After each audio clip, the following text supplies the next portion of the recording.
Hey there, everybody. How's it going? Welcome back to another awesome episode of On the Throttle with Jacqui Van Ham and my buddy Josh Trokey out here bringing you all of the breaking news and newest news and exciting stories going on out here in motorcycles and power sports. We have got a heck of a show for you today, so buckle up. You're not going to want to miss it.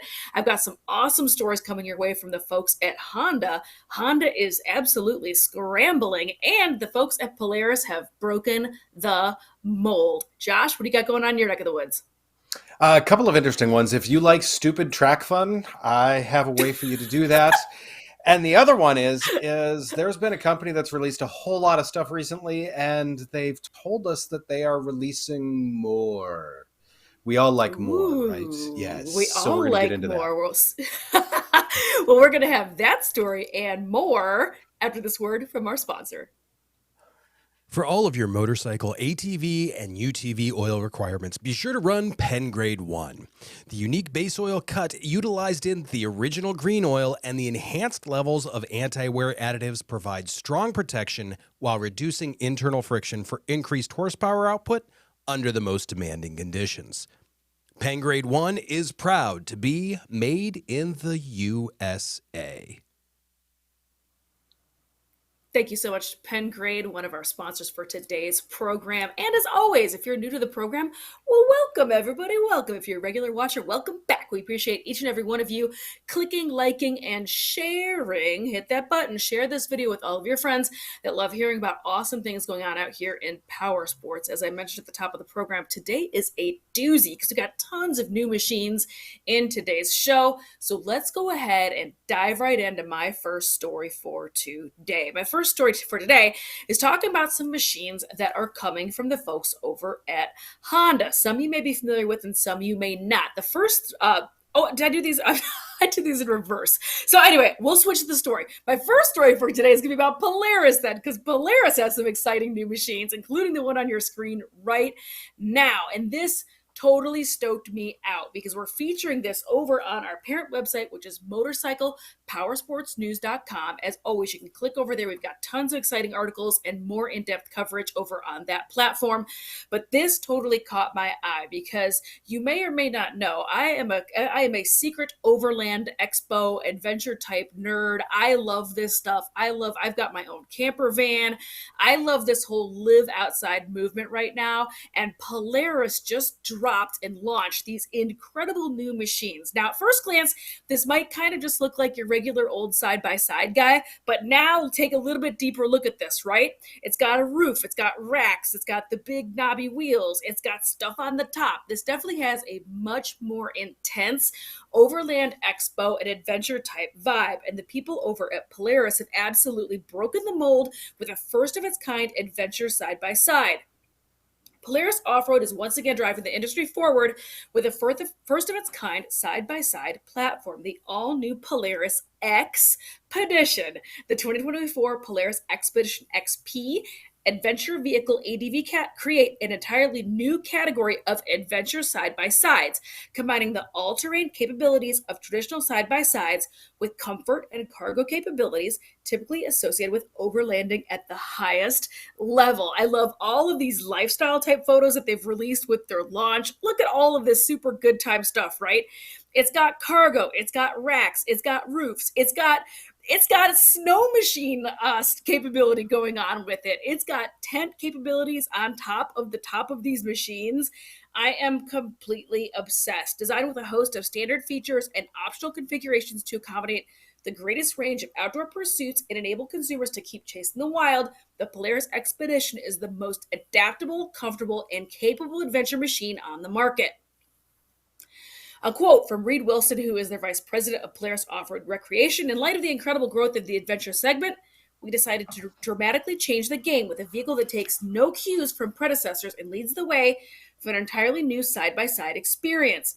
Our goal was to bridge the worlds of traditional side-by-sides and overlanding with a vehicle that allows the most passionate adventurers to go further and deeper than ever and discover totally new destinations and experiences. With the Polaris XPEDITION lineup, Polaris has created a new category of adventure side-by-sides To date, with recreational side-by-sides, the driving experience itself has been the predominant focus of design and development. Conversely, with utility side-by-sides, the emphasis has been on labor and job-oriented benefits. With Polaris XPEDITION, Polaris's design and development efforts were focused on elevating outdoor adventure, delivering a level of adaptability, comfort, and capability to go farther into the wild, allowing new customers to explore the outdoors unlike ever before. Now, take a look at all these photos. I think I might even have a couple more slides, Ashley, if you want to start flipping through them again.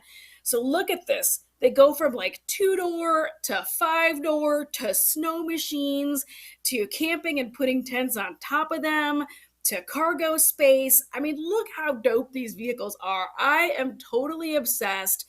Look at this. This is the 2-door version. The price ranges for these obviously are starting for the smaller guys like around 30.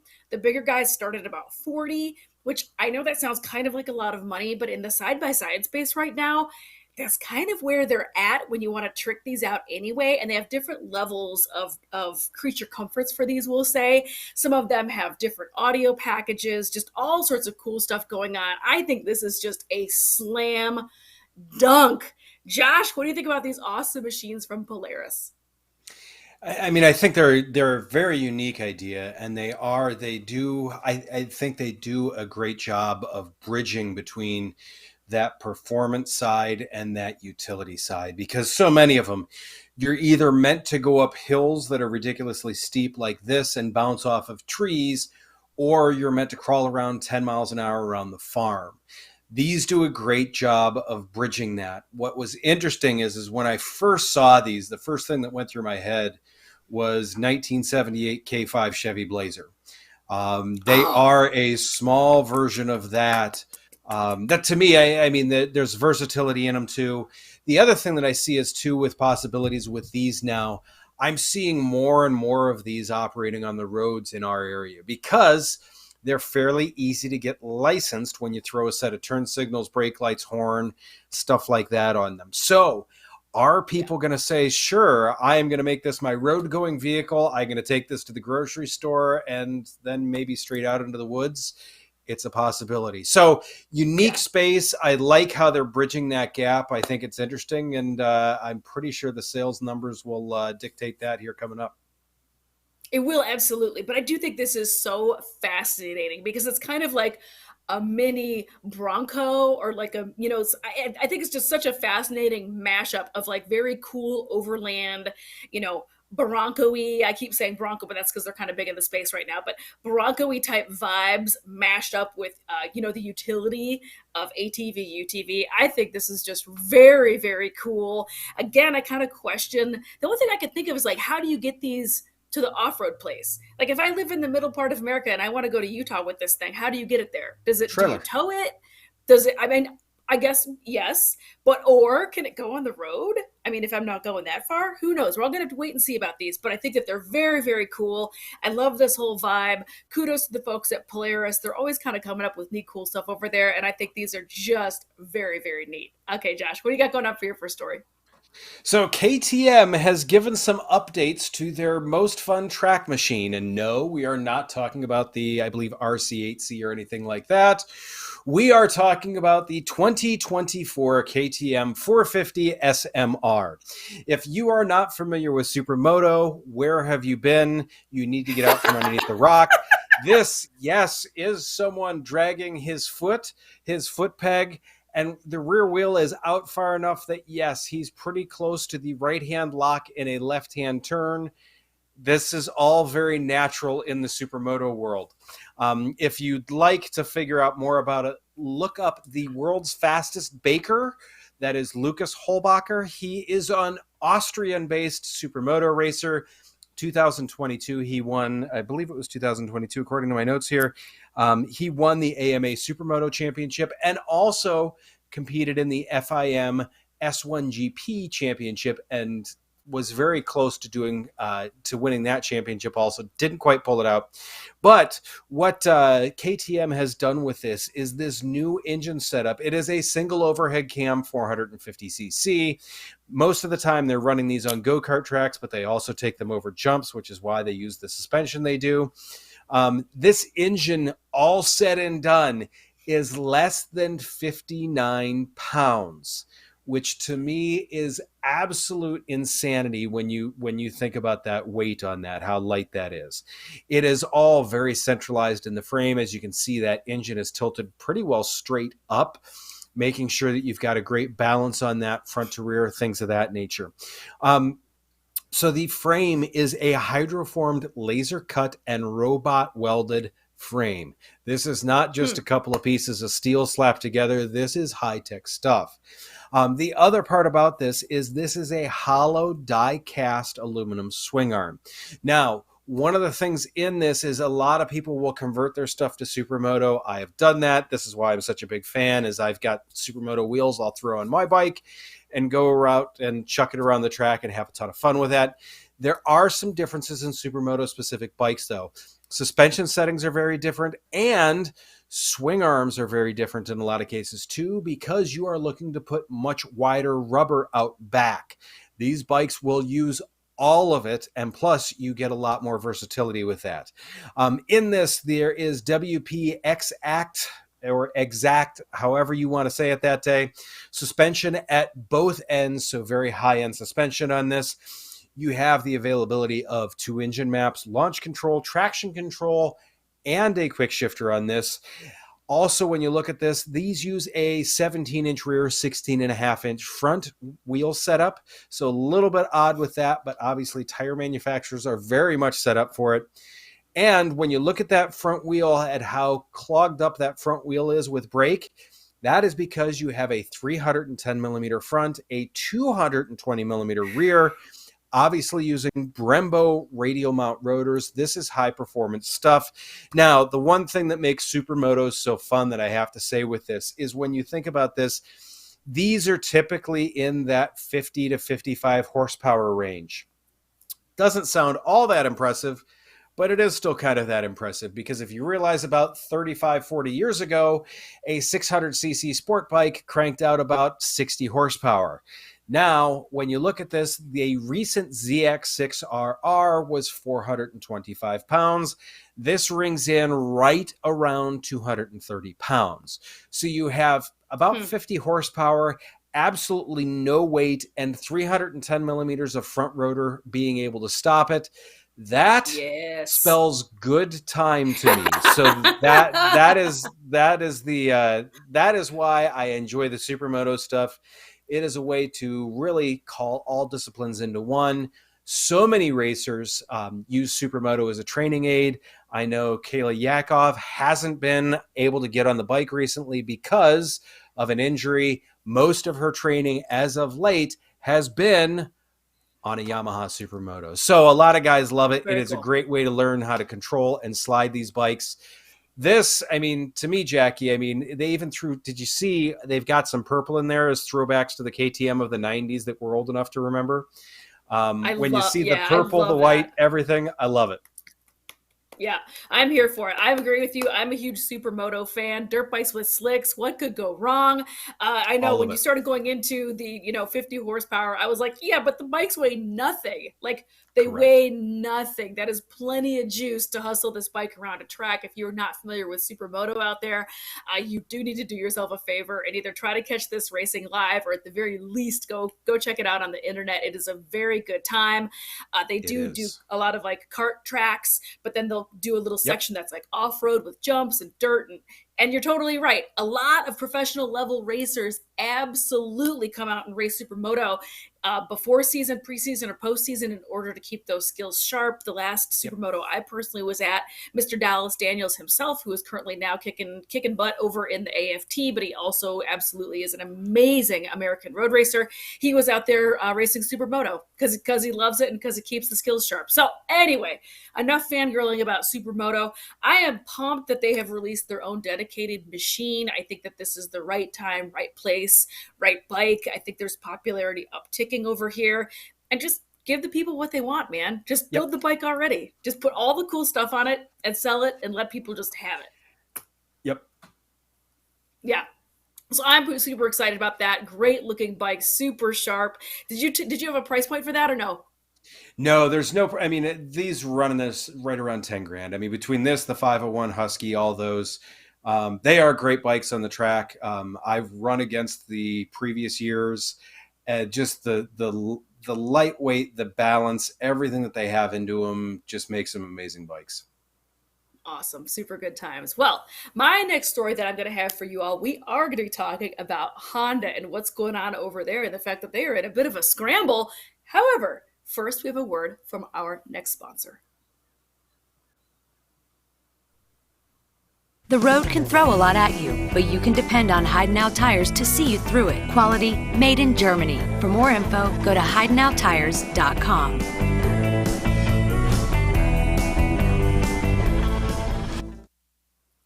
Thank you so much, Heidenau Tires. We appreciate you. Now, for my second story for today, I wanted to talk a little bit about what is going on over at Honda, because it appears that they are actually going to bring a bike that was launched at EICMA that I took pictures of and got to check out in person. It was rumored that it was going to come here, but it wasn't totally 100%, and now it has indeed firmed up. There has been filings just within the past week of a handful of machines here in the U.S. with the EPA, and so now we can confirm that a handful of very cool bikes from Honda are going to be making their way over to us here in the US. Let's go ahead and get on into it. The Honda CL500 is coming to the US with also including the ADV 160, which you may or may not be familiar with, but I got pictures of that as well, and an updated version of the Grom. But let's go ahead and chat a little bit about the bike on your screen right now. This is the Honda CL500. This is meant to be a bit of a retro-styled throwback bike for them, referencing some of their earlier scramblers, late 1960s into the 1970s. The design of this at first glance, I kind of was like, meh, I wasn't really feeling it. But the more I see of this, the more I am really kind of into this bike. I think it's just got a good style to it. It's a nice, like, beginner, lightweight, middle platform. I like that high pipe. Let's go ahead and read about it. Honda announced a new scrambler model based on its 500 platform last November at EICMA, as I just mentioned. But there was no indication about whether the CL500 would be brought to the U.S. That has now changed, as the U.S. EPA has certified the 2023 Honda CL500, and we expect an official announcement to come very soon. Honda usually launches their bikes in the spring, so it should be very, very soon. They also certified, again, like I mentioned, the ADV 160 and an updated Grom. The CL500 is based on the Rebel 500, but with a more neutral standard foot peg and scrambler retro aesthetics. The EPA lists the CL500 with a peak output of 45.9 horsepower, which is similar to the Rebel's claimed numbers, but it arrives a few hundred revs sooner at 8,200 RPM. So this I thought was very interesting. Based off the Rebel platform, again, the Rebel in this country is kind of considered an entry-level bike, but I like this to be, again, in that middleweight type category that is so hot right now. We talk about it feels like middleweight ADV bikes every single week on the show. So I'm going to go ahead and throw that into that category. It's not a hardcore adventurer. It's got a little bit more scrambler vibe to it, but with the high pipe, heck, why not? I'm going to go ahead and throw it in that category anyway. So the next bike I want to talk about that is also being registered coming from Honda is going to be the ADV 160. Now, if you're not familiar with this bike, which I don't blame you, this is a bit of a sleeper here in this country. Your eyes are not deceiving you, gang. This is an adventure scooter from the folks at Honda. This came out several years ago. It was overseas market only up until relatively recently. I am obsessed. I think this is super cool. Adventure scooter. Who knew? Who knew the market needed it? Who knew anybody needed this thing? But I think it's super weird and very cool and very fun. And they are bringing it here to the U.S. It is here relatively recently. This is now going to be the ADV 160 version. I've got another slide for this bike as well, I believe. I think I've got it like in that red colorway so you can see a little bit more up close of how kind of like adventure from the front, scooter in the back type vibes going on with this machine. Again, this was also registered with the EPA, Environmental Protection Agency, of course, in this country. It was for Asia markets, but it is equipped to come here and be here now, so I'm really excited about that. The ADV 160 was also restyled to look more like the larger ADV 350, which is offered in overseas markets, along with an adjustable windscreen and a slightly lower seat height. Last but not least, for the folks from Honda, the EPA has also certified the Grom for 2024. No surprise there. Grom has just been a hot seller for the folks at Honda for many, many, many years. but with a new certificate number and engine code, which is suggesting that it is going to get a redesign. This would mark the fourth generation of Groms since the mini bike was introduced in 2014. According to the EPA data, the 2024 Grom has the same 125cc displacement and claimed peak output and 5-speed transmission as the third-gen Grom introduced in 2022. The emission figures, however, are lower, which is likely the result of a new exhaust system. No huge surprise there, but I do have a couple of shots of the Grom as well because I do love the Grom. Honda announced updates to the Grom in the spring, so we wouldn't be surprised if the new 2024 model is coming up shortly. Those are what's going on with the folks from Honda. Some big news and small packages from the folks at Honda. Josh, what do you think about these stories? So we talked, a couple of weeks back about the Trail 125 getting a different engine because they went smaller bore for emission standards. And I'm sure that's the same thing carrying over into the Grom. As far as the Scrambler, I'm going to definitely disagree with you on it being in that middleweight adventure thing. It will do a gravel road, but I mean, when you look, it's got 4 inches of suspension travel.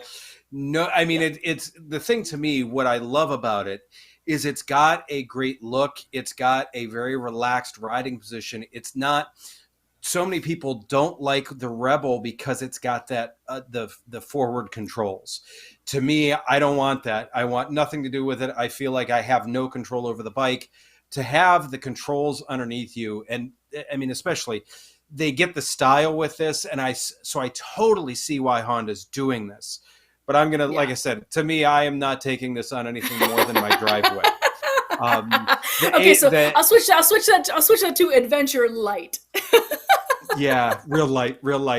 On the flip side of it, that scooter, though, to me, that is one of the things that I love about scooters is scooters can do anything and go anywhere. And I mean, to me, this is the epitome of a scooter. Take it over a curb, take it down the brick road. It's going to handle anything that suburbia or the urban area can throw at you. And that's what a scooter should be. It is a tank that goes anywhere. I love it. Yeah. I mean, look at how beefy that front end is on that bike. Like this adventure scooter is meant to actually do business. And I've seen when they first launched these, the reason I fell in love with these in the first place is they launched some footage of people actually taking these out to the desert, they really took these and adventured with them. And the footage is absolutely incredible. I loved it. So for us shorties who kind of are on the struggle bus with the actual, 32-inch seat height adventure bikes, like, I mean, this looks pretty delicious. I'm not going to lie. This looks pretty tempting to me. I totally get it. And not to mention, you're going to get about 700 miles out of a tank of gas. I mean, there's that. Okay, and then the last thing, of course, is the Grom update. No surprise there. It's been a slam dunk for the folks at Honda since 2014. I feel like it was the precursor to the entire smaller bike, retro bike movement that Honda has had since then, which has just been home run after home run after home run with this bulletproof 125 engine. So no shockers from the folks over at Honda. No, definitely not. Awesome. All right, Josh, what you got going on for your second story? So you need to mark your calendar for June 6th as Kawasaki will announce not one, not two, not four. They're going to announce 16. They are announcing 16 new machines. What's interesting, and they've given us a couple of silhouettes here to look at. To me, there's obviously some sort of superbike up there. There is something that looks very dual sportish. I see a KX and I see a Z series. Those are all teased out on their website. To me, it's very interesting. They also had a 20-second or 24-second teaser video that basically shows Supersport riders going very fast at a track. You get nothing about the bike. It could even be a naked bike. Who knows? But to me, there's a couple of clues in it. Is one, the video is titled "Your Supersport Obsession." So to me, there's a clue in here. The other part of it is I hear 4 screaming cylinders in there. I don't hear a twin. I hear 4 screaming cylinders. It's that sweet music that I really love. So to me, that's another clue in this. So as I'm going to throw out my guesses at the proverbial dartboard here, we're looking at probably a new ZX6. especially because we're on the heels of the release of the ZX4RR. We've probably got a new KLX model coming. There's probably a new KX, and there's probably a new Z, like I said. Now, there's also another one that alludes to a work-related side-by-side. And if you look back, Kawasaki was huge into that. Their mule line started all the way back in 1988. So it's for that to have a substantial update. Obviously, it hasn't been the same since, but for them maybe to go the way of what Polaris has done, I wouldn't see that as too much of a surprise. When you look at the super sport stuff, because that's what their biggest tease is, there's currently the Ninja 650 and the ZX6R. There's the Ninja 1000 SX, there's the ZX10R, and the ZX14R. Jacqui, what's your guess as to what it's going to be? I am not really 100% for sure. I have to though say how much I love Kawasaki's launch every year, because this is all we get, and I love this. So this, if we put up the other slide, they've got that.